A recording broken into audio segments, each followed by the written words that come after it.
ikan koi itu menurut saya karantina itu wajib. Tapi ada juga ikan yang nggak dikarantina, tapi dia kuat nggak mati itu ada. Soalnya kan daya tahan tubuhnya mungkin kan berbeda, lebih kuat dari yang lain gitu. Cuma untuk karantina itu wajib, soalnya itu gimana ya? Ya nomor satu ya bawa penyakit itulah dari kolam tanah itu. Kalau untuk di kolam filter ya kita bicara untuk panen sekitar ukur 40 cm sampai 50 cm itu kan membutuhkan waktu sekitar 1 tahun sampai 1,5 tahun gitu. Halo sahabat, selamat datang kembali di channel Suksespedia. Ikan koi adalah hewan peliharaan yang tidak lepas dari berbagai penyakit yang diakibatkan oleh buruknya lingkungan hidup, atau dapat pula disebabkan oleh penurunan kekebalan ikan itu sendiri. Ketelitian dan kesabaran kita sangat dituntut di dalam menjalankan hobi satu ini. Lalu apa yang harus kita lakukan untuk mempertahankan kesehatan ikan ini? Kemudian jika ada ikan yang terlanjur sakit, kita harus bagaimana ya? Simak video ini hingga akhir untuk menemukan jawabannya langsung dari ahlinya.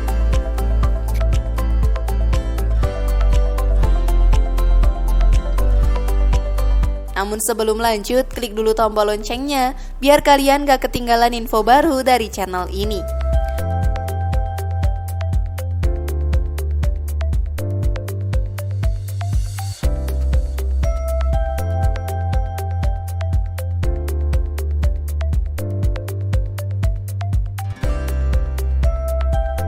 Ya kalau saya pribadi tuh karantinanya itu pakai akuarium. Akuarium itu soalnya kan kalau menurut saya lebih efektif. Ibaratnya kalau kita harus pakai obat itu kan merasuknya kan cepet. Kalau di kolam luas kan belum tentu bisa. Soalnya kita kan untuk karantina ikan koi itu butuh air yang hangat. Kita biasanya itu pakai heater gitu. Mengapa harus karantina? Bila suatu saat sahabat kita menjumpai tanda-tanda fisik atau perilaku ikan kita sedang sakit, maka kita harus segera melakukan tindakan untuk mengobati dan mencegah penyebaran penyakit lebih lanjut yang berakibat kepada kematian semua ikan di kolam.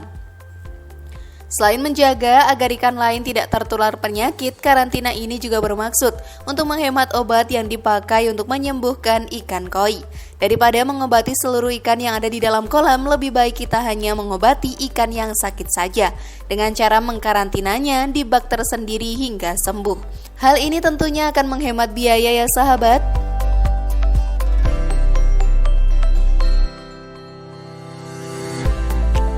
Langkah-langkah karantina.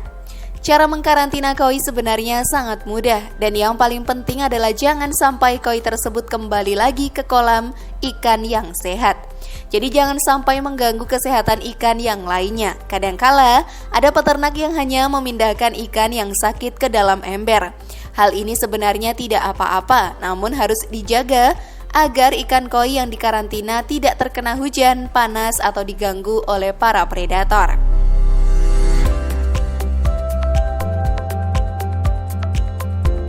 Ya akuarium itu juga harus ada filternya.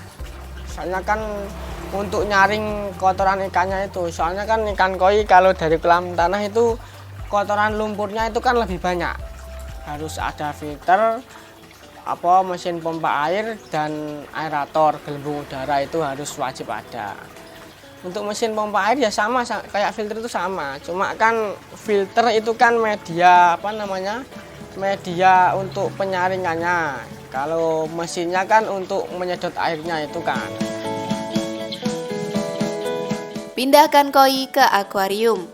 Rawat koi di dalam bak kecil atau akuarium selama ikan koi sakit agar kita dapat dengan mudah mengawasi perkembangannya selama ia sakit.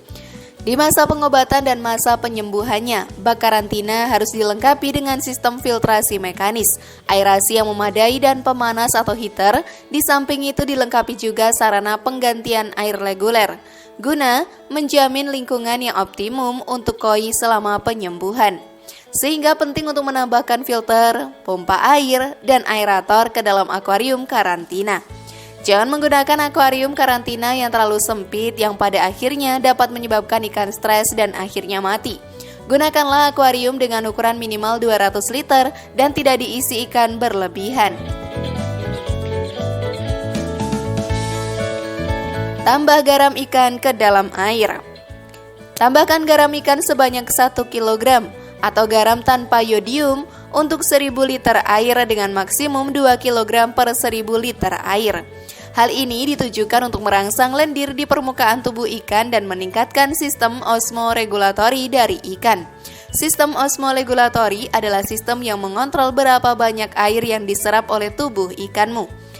Jika karena suatu hal, misalnya pengobatan dilakukan di kolam langsung karena hampir semua koi terjangkit penyakit, maka semua tanaman yang berada di dalam kolam harus dipindahkan terlebih dahulu karena garam dapat mematikan tumbuhan.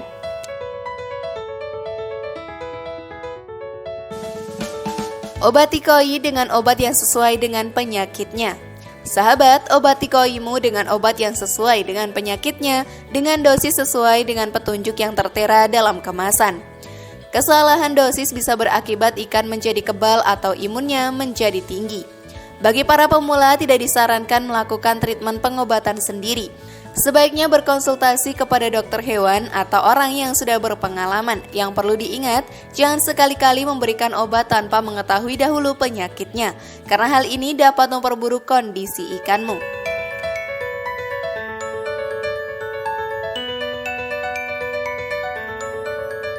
Jaga temperatur air tetap hangat. Temperatur di dalam bak harus dijaga tetap hangat sekitar 27 derajat Celcius hingga 30 derajat Celcius. Air yang hangat akan meningkatkan sistem kekebalan tubuh koi. Gunakan pemanas atau heater untuk menjaga suhu air tetap hangat jika diperlukan. Namun harus diperhatikan pula jenis penyebab penyakitnya. Kadang temperatur yang hangat malah membuat jamur semakin sulit untuk dibasmi. Kalau penggantian air itu ya wajib. Biasanya kalau untuk pertama itu 1 hari sekali itu kita ganti air. Soalnya kan kotoran lumpurnya kan keluar semua itu. Lah untuk pakan itu tidak. Soalnya itu ikan koi kalau di karantina itu tidak boleh dikasih pakan. Dia berpuasa. Ikan koi kalau berpuasa lebih lama dia akan lebih cerah warnanya. Rawat dengan baik dan jangan diberi makan. Jika karantina sifatnya sangat pendek, maka jangan diberi makan ikan koi tersebut. Hal ini sahabat ditujukan sebagai detoksifikasi pencernaan ikan dan mengeluarkan racun apapun dalam tubuh ikan. Seperti misalnya orang yang berpuasa. Namun jika karantina sifatnya panjang atau sakitnya parah, tentunya beri makan ikan itu agar tidak kelaparan ya.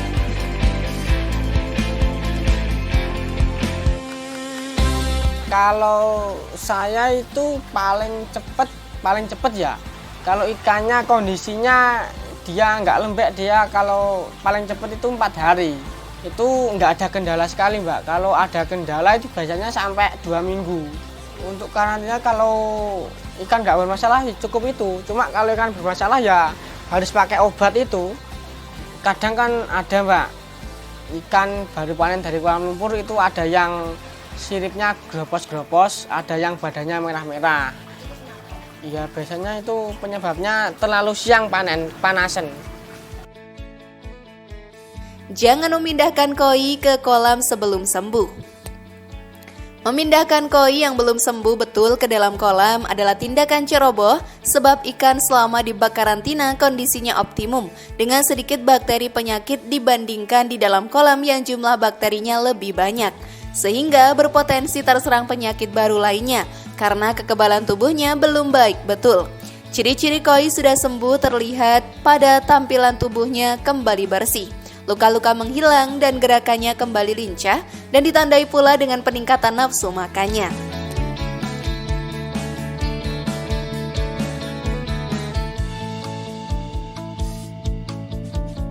Bagaimana sahabat? Sudah siap untuk mempraktikkan cara-cara tadi agar ikan koimu tidak sakit kembali? Share pendapat menarikmu di kolom komentar ya. Semoga informasi tadi bermanfaat. Terima kasih sudah menyaksikan channel kami.